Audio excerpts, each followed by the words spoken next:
because otherwise we sort of make teshuvah. We sort of kind of pray halfway, and then while we're praying, we're saying to ourselves, this isn't going to work. I'm going to have to take care of it myself anyway.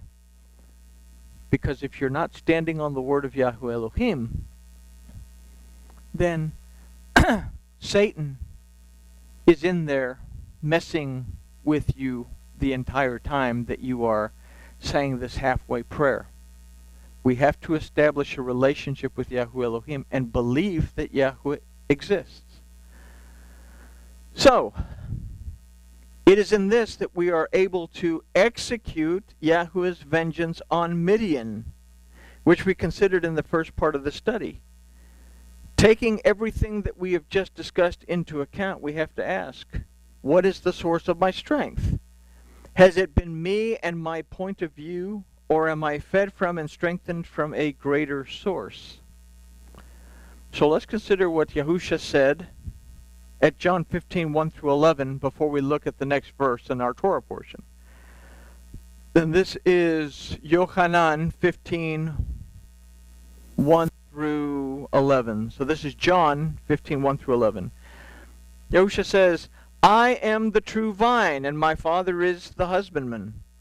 Every branch in me that bears not fruit, he takes away. And every branch that bears fruit, he purges it, that it may bring forth more fruit.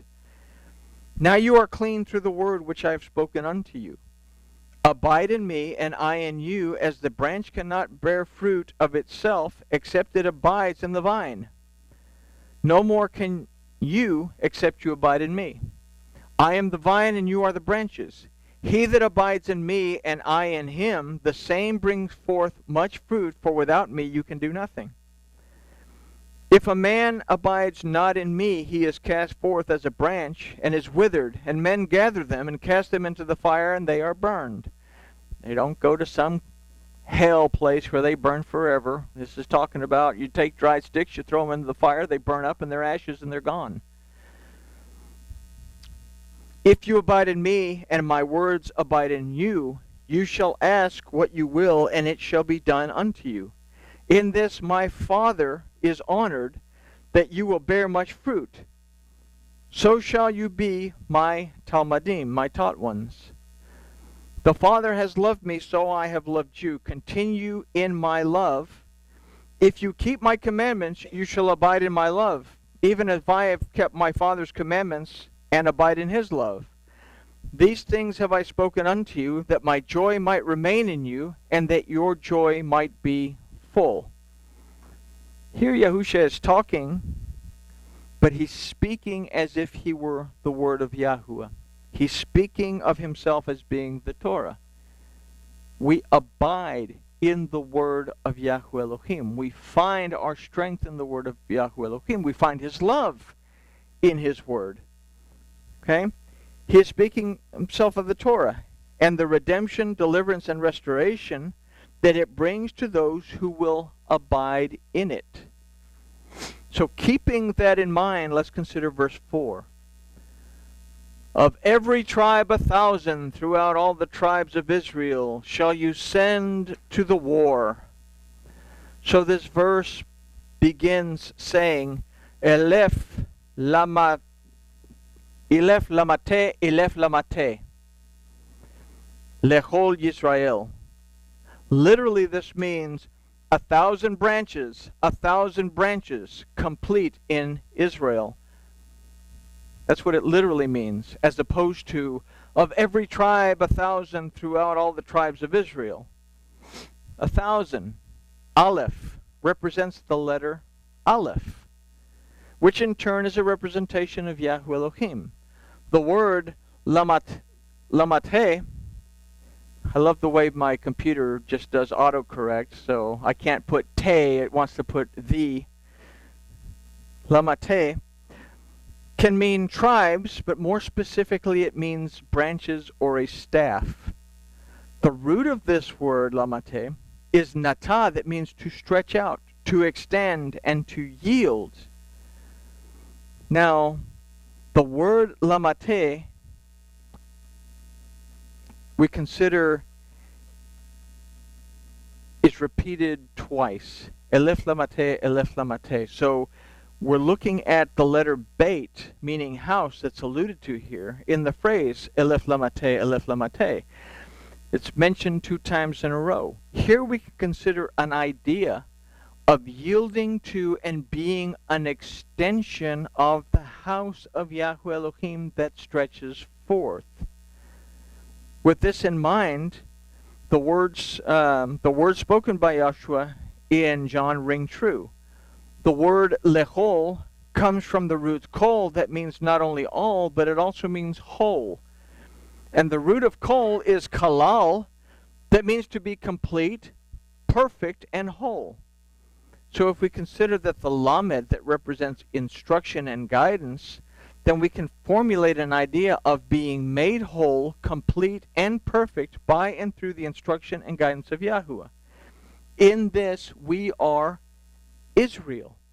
Elohim prevails in our lives. We recognize that Yahuwah is greater than we are, and as such, his instruction is better for us than our own dark or dim perception. The word for shall you send is tishlehu, that aside from send also means to appoint. As a branch of the vine from the house of Yahuwah, we are appointed to the war. Latzah, or latzava, that also means to serve and to worship. We are made whole by and through Yahusha, the redemption, deliverance, and restoration of Yahuwah. We become a member of his household, and as such, we become an extension of Yahusha to a world full of strife, discord, and contention. We are appointed to go forward in our worship of Yahuwah and in our service to not only him, but to others. And if we can grasp that concept, then the following verse should be self-explanatory. Verse 5.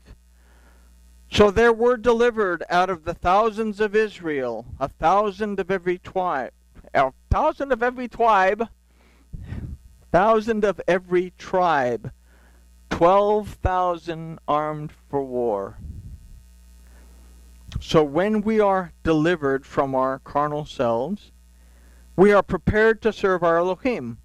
We are 12,000 armed for war.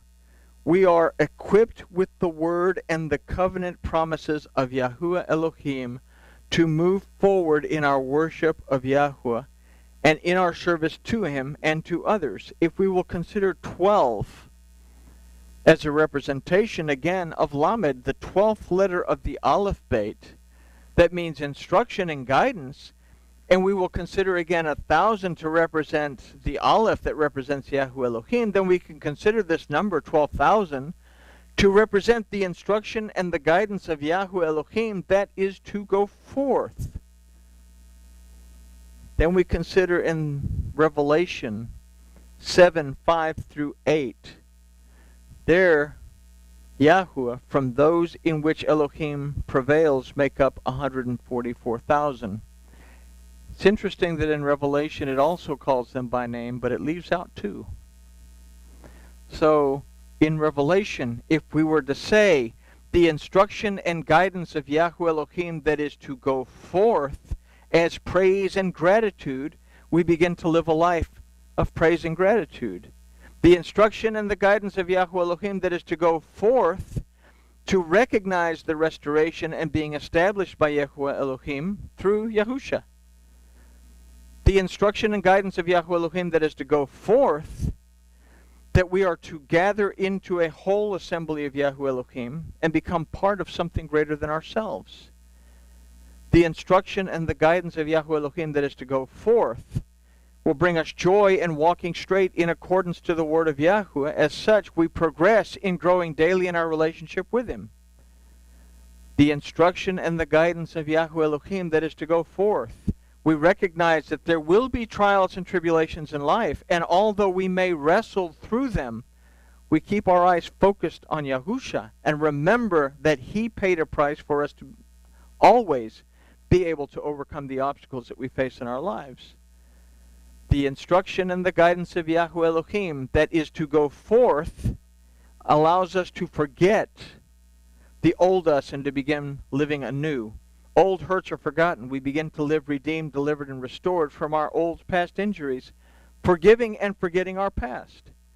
The instruction and the guidance of Yahweh Elohim that is to go forth.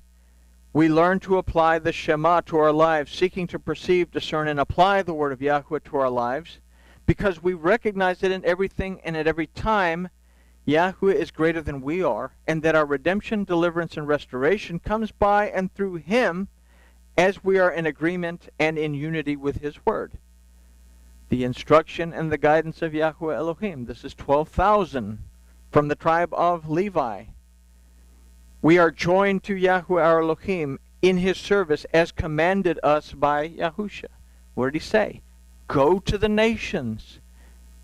Make Talmudim. Teach people that will retain it and immerse them in the name of the Father, of the Son, and of His Ruach. Again, 12,000 from the tribe of Issachar. The instruction and the guidance of Yahweh Elohim that's to go forth. We begin to recognize a restoration in our lives. We recognize being lifted up and sustained by our Elohim. 12,000 from the tribe of Zebulun. That the instruction and the guidance of Yahweh Elohim that is to go forth. We are now dwelling in the presence of Elohim, and as a result, our desire is to live honorably before Him and before others. Say 12,000 from the tribe of Yosef. Again, 12,000 represents the idea of the instruction and the guidance of Yahweh Elohim that is to go forth. We begin to recognize the increase in the abundance in our lives, not just in material sense, but more than that, in a spiritual fullness that bathes our very being. We find our lives in Mashiach, the anointing of Yahweh. And finally, 12,000 from the tribe of Benjamin, that the instruction and the guidance of Yahweh Elohim that is to go forth brings us fully into the kindness, love, and favor of our Elohim, and we are restored and established to Yahweh by His right hand, who is Yahusha.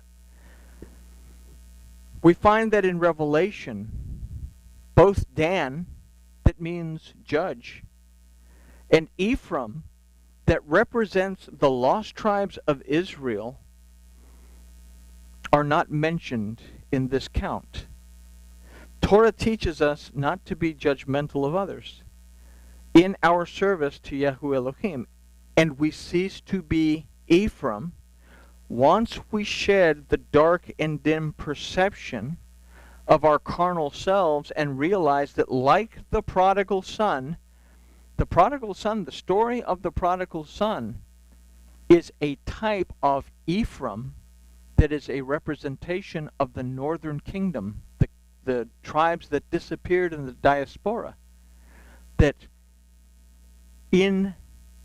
as we approach the end of this human age, Ephraim will come back, the prodigal son will come back fully into the house of Yahweh Elohim. So we too must return to the Father to be fully restored. This Torah portion has a lot to teach us concerning our journey of wooden staves. Are we His sheep?